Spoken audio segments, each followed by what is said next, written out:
बोलिए कृष्ण कन्हैया लाल लगी जय।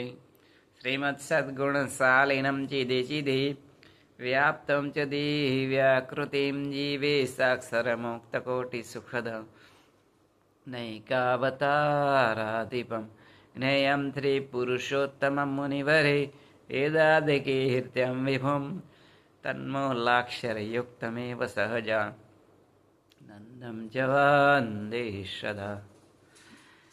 સમજ્યા વગર આપણે બોલવું જોઈએ નહીં.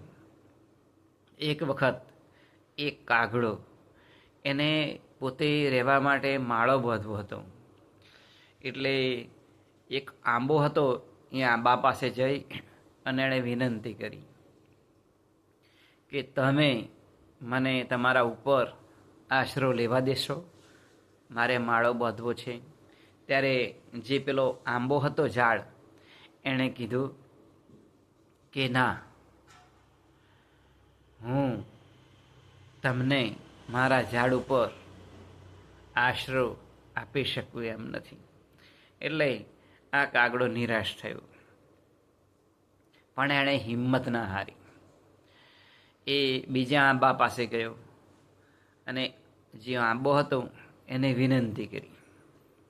એટલે એ આંબાએ કહ્યું કે હા, તમે મારા ઉપર માળો બાંધી, આંબાએ કીધું, અને તમે આશરો કરી શકો.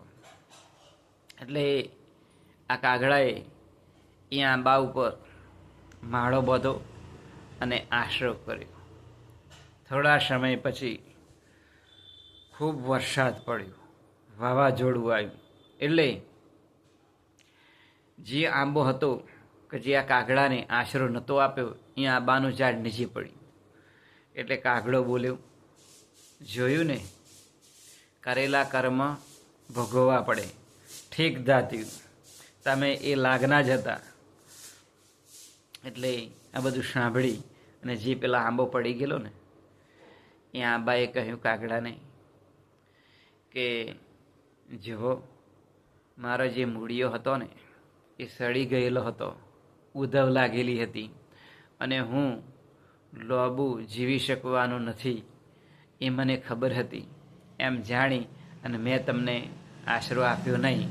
કારણ કે જો મારો નાશ થાય તો તમારું ઘર પણ પડી જાય અને તમારો પણ કદાચ નાશ થાય.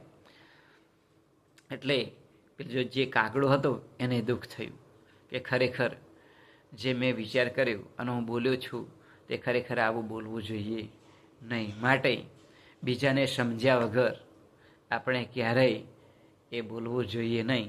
કાગડાને ખરેખર દુઃખ થયું કે જો એની સાથે હું પણ પડી જતો તો હું પણ મરી જતો એમ. એટલે ખરેખર એમણે મારો બચાવ કર્યો.